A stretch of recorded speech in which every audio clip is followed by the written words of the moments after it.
શૈક્ષણિક કારકિર્દી પોતાની, કે દીકરો કે દીકરી સામે ભણેલા છે કે નથી ભણેલા. તો એની અંદર મારે તમને વાત કરવી છે કે જ્યારે દીકરી હોય અને એ જ્યારે નોકરી કરતી હોય અને ઘર ચાલતું હોય ત્યારે તમે એના માટે સહમત હોય, પણ દીકરાની વહુ ઘરની અંદર આવે છે તો કે નોકરી અને ઘર કેમ સંભાળશે?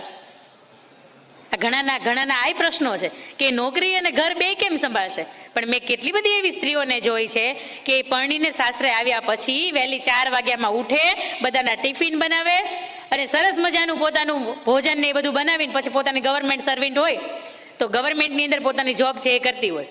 અને ઘણાને એમેય થતું હોય કે સાડી પહેરેલી બાઈ છે ને મારી, એ બહુ સારી, એ મર્યાદામાં રહે, પણ ઓલી નાની બાઈ છે ને તો જીન્સ પહેરે છે. કોઈ મહેમાન ઘરની અંદર આવ્યા હોય તો એ કુર્તી ને દુપટ્ટો નાખ્યા વગરની કુર્તી ને પેન્ટ પહેરે છે. પણ મારે તમને એ કેવું છે કે સાસુબા હતા ને એની માનસિકતા આવી હતી, આખી જિંદગી બે વહુની હારે રહ્યા, પણ જ્યારે સેવા કરવાનો સમય આવ્યો ને ત્યારે ઓલી હાડી પહેરેલી હતી ને બાએ તરત ના પાડતી, ના રે બાપા આપણાથી સેવા ન થાય, આપણે સેવા બેવા નહીં કરીએ, આખી જિંદગી તમને હાંચવા છે એટલા માટે કાંઈ 3 તોલાનો દોરો છે ને એ વિચારું છું કે મને આવશે એમ. પણ જીન્સ વાળી હતી ને એને એવું કીધું કે બા કાંઈ વાંધો નહીં, મેં મારા મમ્મીની, મેં મારા બાની, મેં મારા મમ્મીને પણ મારા દાદી બાની સેવા કરતા જોયા છે. પહેરવેશ ઉપરથી આપણે જે ઘડી વખત આંકન કરી લઈએ છે ને કે આ દીકરી તો બહુ આખા બોલી છે. હમણાં મારે 821 નંબર હતો, તરત એમ થાય કે ઓહો દીકરી આટલી બધી બોલે છે, ઘરમાં કેટલું બોલ છે. પણ સારી વાત છે કે ખુલ્લા દિલની વ્યક્તિ છે, કે એના મનની અંદર જે કંઈ પણ છે ને એ બોલી દે છે, એ મીંઢ નથી. ઘણી વખત મીંઢ હોય ને તોય તકલીફ થતી હોય. પણ વાત તમને હું જ્યારે શૈક્ષણિક કારકિર્દીની કરું છું ને ઘણી વખત આવું આપણે બાંધી લેતા હોઈએ છીએ કે દીકરાની બહુ ભણેલી ગણેલી આવશે ને આપણે કાંઈ ભણેલા નથી ને એટલે આપણું એની પાસે ચાલશે નહીં, અથવા તો એ પરિવારને આટલી બધી સમર્પિત નહીં થાય. પણ ગુજરાતનો એક એવો કિસ્સો છે કે દીકરીના પરિવારને ત્યાં ખૂબ સારું હતું, પણ અહીંયા છોકરો સારો હતો એટલે સગપણ નક્કી થયું, દીકરી છે એ પરણીને અહીંયા વહુવારું બની. સમય એવો આવ્યો કે કોરોનાની અંદર બધું ઠપ થઈ ગયું. દીકરી ભણેલી ગણેલી, દીકરો ભણ્યો હતો ને એની કરતાં 2-4 વર્ષ દીકરી વધારે ભણેલી હતી. પણ એ સમયગાળાની વચ્ચે દીકરીએ તરત કીધું ચિંતા નહીં કરતા, મારી પાસે મારા કરિયાવરના, મારા લગ્નના ને એ બધા પૈસા થયા છે ને એ પડ્યા છે, એ મેં મારા માટે વાપરી નથી નાખ્યા. અને એ જ સમયમાં એના સસરા છે એમને કેન્સર આવે છે, એમનો 10 થી 15-20 લાખ જેવો ખર્ચો થાય છે ને જેટલા પણ જીવ્યા ત્યાં સુધીમાં. એ દીકરાની વહુને ત્યાંથી 18 તોલા હોનું આવ્યું હતું, તરત વેચી નાખ્યું અને ઘર પરિવારના એના સસરા બચી જાય ને એના માટે એણે મહેનત કરી હતી. પણ છતાંય ઈશ્વરની કૃપા છે કે એના સસરાને નિદાન ન થયું અને સારું ન થયું. પણ 21 તોલા, 20 તોલા, 15 તોલા આજની આ ભણેલી ગણેલી દીકરી છે ને એના મનની અંદર ત્યાં ધબકતી લાગણીઓ છે કે મારા પરિવારના કોઈ પણ વ્યક્તિ હેરાન થતું હોય ને તો આ 15 તોલાનો હાર મેં પહેરો છે ને એ હારો નહીં લાગે, એ આપી દો, મારા સસરાનો જીવ તો બચી જાય. એ 3 જ વર્ષથી આપણા ઘરની અંદર આવી છે, પણ છતાંય આપણું ઘર દૂધ જેવું હતું ને એટલે એ સાકર બનીને આપણી અંદર ભળી ગઈ છે. વાત જ્યારે હું શૈક્ષણિક કારકિર્દીની કરું છું ને ત્યારે મારે તમને બીજી એક વાત કરવી છે કે એક વખત એક સ્ત્રી હતી ને એ પણ નોકરી કરતી હતી, ભણાઈ ગયેલી, પોતાની માસ્ટર ડિગ્રી, સરસ મજાનું 4 BHK એક સારા એવા શહેરની અંદર મકાન, પણ સવારમાંથી બધા જ જતા રહે ને એટલે સાસુબા અંદરથી એકલવાયુ લાગ્યા કરે. એટલે સાસુબાને વિચાર આવ્યો કે હવે ગમતું નથી. એક વખત વરસાદ વરસી ગયો તો એ સમય, અને રસ્તાની અંદર એક થાંભલા ઉપર તમે જોયા હશે તો જે 11ના થાંભલા હોય ને એના જે તાર ટીંગાતા હોય ને એની અંદર એક ટીપું વરસાદનું ટીંગાતું હોય, વરસાદ વરસી જાય ને પછી. એટલે સાસુબાએ વહુ જ્યારે ઘરે આવી એટલે તરત કીધું કે બા ગમતું નથી તમને? તો કે હા નથી ગમતું, એકલવાયુ લાગે છે, એમ કરીને રડવા મળ્યા સાસુબા. એટલે તરત એ વહુએ પૂછ્યું કે બા ન ગમવાનું કારણ શું? તો કે એકલું લાગ્યા કરે છે. પણ આ જો સામે પેલી વીજળીના તારની અંદર ટીંગાય છે ઓલા ટીપા, આ એનું જેવું મારું જીવન થઈ ગયું છે. હું નીચે નથી પડતી અને ઉપર નથી જતી. એ ટીપું એવું છે કે જ્યારે નીચે એને લટક્યા કરવાનું, બસ મારું જીવન એવું થઈ ગયું, તમારી સાથે નથી રહેતી અને તમારા વગર પણ નથી રહેતી. અને એ જ સમયે દીકરાની વહુ છે એવું નક્કી કરે છે કે ભલે મારું માસ્ટર ડિગ્રી હોય, ભલે મારે 25,000 પગાર હોય, પણ મારા સાસુને એકલું લાગે છે ને મારે નોકરી કરવી નથી. એ જ્યાં નોકરી કરતા ત્યાં કંપનીની અંદર એને પોતાની ફાઇલ મૂકી કે ભાઈ આવતીકાલથી મારે રજિગ્નેશન આપવું છે, કારણ કે મારા સાસુને એકલવાયુ લાગે છે. એટલે એના જે ટ્રસ્ટી મંડળ હતા ને એને હસતા હતા કે બેન આવું રીઝન તો બધાને હોય, આવા નાના ઇસ્યુ હાટુથી તમારે નોકરી ન મૂકી દેવાય, તમારો સારો એવો પગાર છે અને તમે જાઓ તો અમારું અટવાઈ જાય. પણ દીકરાની વહુએ નક્કી કરી નાખ્યું હતું નહીં, મારા સાસુનું એકલવાયુપણું મારે દૂર કરવું છે. પોતાની નોકરી છે એ મૂકી દીધી અને સાસુને એવું કીધું કે બા કાલથી હું તમારી સેવામાં, કાલથી નોકરીએ નહીં જાઓ.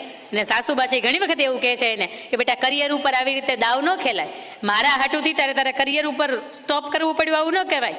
પણ છતાંય દીકરાની વહુને રાજીપો હતો કે હું મારા સાસુબાની સેવા કરું છું. અને સાસુબાએ માથા ઉપર હાથ રાખીને કીધું હતું કે બેટા આજે 25,000ની નોકરી છોડીશ ને, આવનારા 5 વર્ષની અંદર તું લાખ કમાતી હોશ. અને એ સ્ત્રી આજે લાખ કમાઈ છે. અને એ સ્ત્રી એટલે હું પોતે. ઘણી વખત લગ્ન પછી એવું થતું હોય કે આપણે કરિયરની ચિંતા હોય, આપણે આપણા આર્થિક ઉપાર્જનની ચિંતા હોય. પણ મને એટલી ખબર છે કે જ્યારે મા બાપ એકલા ઘરમાં થઈ જતા હોય ને, કોઈને કહી ન હકતા હોય ને, ત્યારે આ દિવાલ એવી નથી કે એની યાર વાત કરવા આવશે. આ દિવાલ એવી નથી કે એને પૂછશે કે બા તમે ખાધું કે નહીં. તમે અત્યારે કોઈ પણ જગ્યાએ નોકરી હોય, તમારી સગાઈ ભલે થઈ ગઈ હોય કે ન થઈ હોય, પણ એક વખત ઘરે માવતરને ફોન કરીને પૂછજો, પપ્પા ટિફિન લઈને જતા હોય ને તો એને પૂછજો પપ્પા જમ્યા. એ પપ્પાને રોટલી કદાચ કાચી હશે ને તો એને ભાવશે, એ શાકની અંદર કદાચ મીઠું નહીં હોય ને તો એને ભાવશે. અને કદાચ એ છાશ સાવ મોળી હશે ને એની ઉપર પાણી ચડી ગયું હશે ને છતાંય તે છાશ પીવી ગમશે, કારણ કે એને ખબર છે કે મારા સંતાનો મને પૂછે છે. આ ભણેલા ગણેલા, ઘણી વખત આપણે એવું કહીએ કે ભણેલા ગણેલા હોય ને, એટલે આપણે હમણાં જ્યારે ભાઈ મારું ઇન્ટ્રોડક્શન આપતા હતા ને તેની અંદર વાત કરી હતી કે અભણમાં આવી મેં એક વાર્તા લખી છે. એ વાર્તાની અંદર કંઈક એવો જ ઉદ્દેશ છે કે 12મા ધોરણનું CBSE બોર્ડનું રિઝલ્ટ આવે એટલે તરત એવું કહે કે એ દીકરો કે પપ્પા મારું રિઝલ્ટ આવી ગયું. અને એના મમ્મી બિચારા ભણ્યા ન હોય, એના મમ્મી એને પૂછે કે બેટા શું રિઝલ્ટ આવ્યું, એટલે દીકરાએ તરત જ એવું કહી દે તું તો અભણ છો, તને શું ખબર પડે છે, તું કઈ બોલમાં. અને આવું એક દીકરાએ નથી કીધું, આવા કદાચ અહીંયા બેઠેલા ઘણા બધા દીકરા હોય ભૂલથી બોલાઈ ગયો છે કે પપ્પા આમાં તમને ન ખબર પડે, મમ્મી આમાં તમને ન ખબર પડે. એટલે આ ભલા માણસ, એને ખબર પડતી હતી એટલે તમારો જન્મ થયો. એને કંઈ ખબર જ ન પડતી હોય તો તમારો જન્મ થાત. એને તે વિદેશમાં ફરવા જવું હતું ને, એને તે ખંભે પર્સ નાખીને ઊંચી હીલની સેન્ડલ પહેરીને એને ત્યાં દુનિયાને જોવી હતી. પણ 1 વર્ષની અંદર ગર્ભની અંદર તમે આવી ગયા અને એને તમામ સ્વપ્નાઓને એને તિદાંજલિ આપી દીધી. સાહેબ એનાથી મોટો ઉપકાર એને કર્યો શું? અને આપણે ભણેલા ગણેલા થઈને આપણે એને એવું કહીએ છીએ કે તમને કાંઈ ખબર નથી પડતી, તો એ મોટી મૂર્ખામી આપણી કહેવાય. આ વાત નંબર 2 હતી. પહેલી હતી વિચારોની ભિન્નતા, ત્યાં તકલીફ થાય. વાત નંબર 2 હતી શૈક્ષણિક કારકિર્દી, ત્યાં તકલીફ થાય. ઘણી વખત આપણે એવું વિચારીએ કે એ બધો બહુ ભણેલી છે, આપણી સાથે નહીં સેટ થાય, પણ થઈ જાય, કારણ કે એની અંદર એ માનવતા તો જીવે છે. વાત નંબર 3, આર્થિક અંદરથી અપેક્ષાઓ છે ને એ વધતી હોય. મેં તો ઘણા બધા પરિવારો એવા જોયા છે કે ઘરની અંદર મિક્સર બગડી જાય ને, બિચારી વહુ હોય ને કઈ કઈ થાકી ગઈ હોય કે બા મારે મળવા જાઉં છું, બા મારે મળવા જાઉં છું, તરત ના પાડી દે કે ના ના ના ના મળવા જ નથી જવાનું. મિક્સર બગડી જાય ને તરત એમ કે વહુ બેટા મળતા આવો, નવું મિક્સર લેતા આવો. સાંભળ્યું છે. પણ આ સમાજ એટલે કે એવો સમાજ છે કે જ્યારે વર્ષો પહેલા, દાયકાઓ પહેલા આ સમાજની અંદર દહેજ પ્રથાની તિદાંજલિ આપવામાં આવી હતી. સાહેબ એ આપણા માટે બહુ ગૌરવની વાત કહેવાય કે હજી કેટલા સમાજ એવા છે કે જેની અંદરથી વહુ શું લાવે છે ને એની અંદર નજર રાખવામાં આવે છે. વહુ કેટલા તોલા લઈને આવે છે એની ઉપર એ નજર રાખવામાં આવે છે, કે વહુ કઈ બ્રાન્ડની વસ્તુ લાવવામાં આવે છે એની ઉપર નજર રાખવામાં આવે છે. ત્યારે અહીંયા દીકરી આવે છે ને આને તમે વધાવો છો. આને રિલેટેડ પણ મારે તમને એક વાત કરવી છે. એક બાપ વગરની દીકરી હતી. મમ્મીએ, પપ્પાએ, મોટા પપ્પાએ, કાકાએ, મામાએ આ બધાથી જેટલેથી પહોંચાતું હતું એ પ્રમાણે કરિયાવર કર્યો. અને કરિયાવર લઈને જ્યારે દીકરી સાસરે આવી ને ત્યારે આખું ગામ જોવા આવ્યું, એનું કુટુંબ હતું ને જોવા આવ્યું હતું કે દીકરાની વહુ કઈ કંપનીનું લાવી છે, શું લાવી છે, કેટલા જોડી કપડાં લાવી છે. હવે તો એ તે આવે છે ને કરિયાવરની અંદર બેડ લઈ જાય, ટીવી લઈ જાય, ફ્રીજ લઈ જાય, વોશિંગ મશીન લઈ જાય, એકાદી 4 વ્હીલ લઈ જાય, એક્ટિવા પાછી નવી છોડાવી હતી એ લઈ જાય. પણ અહીંયા બાપ વગરની દીકરી હતી. એવું કહેવાય કે ઉદરે રહેતા બાપ ગયો અને મરણતા મુઈ માં ઘણ વીતશે, હજી ઘણાય પડશે ઘા. આ ગર્ભની અંદર હોય જેનું બાપનું મૃત્યુ થાય અને જન્મની સાથે જેની માં મરી જાય ને એ સંતાનો ઉપર ઘણી વીતી હોય અને હજી ઘણી વીતશે અને હજી ઘણા સમાજના એને ઘા પડશે. દીકરાની વહુ છે એ પરણીને આવે છે, એ કાંઈ બોલતી નથી, ચૂપચાપ અંદરથી પોતે મૂંઝવાયા કરે છે. પણ એના સાસુબા બહુ સારા, એટલે સાસુબાએ તરત એવું કીધું કે બાયું ઈ હું લાવી છે એની કરતા ઈ કેટલું છોડીને આવી છે એની ઉપર તમે ધ્યાન રાખો ને તો તમને મજા આવશે. મારે પણ સાહેબ તમને આ માધ્યમથી એ જ કહેવું છે, આર્થિક અપેક્ષાઓ જ્યારે ઓછી થઈ જાય ને ત્યારે એ વ્યક્તિ જે આવી છે ને એ જે વ્યક્તિત્વ તમારા માટે આવ્યું છે ને એની તમે એને નોંધ લેતા શીખી જાઓ. પણ તમને એમ થાય કે શું લઈને આવી, ઓહો આમાંથી 15 તોલા આપી દીધું કન્યાદાનની અંદર 2 જ તોલા આવ્યું. પણ એની જે વ્યવસ્થા હતી, એની જે મજબૂરી હતી, એની જે આર્થિક સમસ્યાઓ હતી, પણ છતાં એ પાત્ર તમારે ત્યાં આવ્યું છે ને આ બહુ મોટી વાત છે.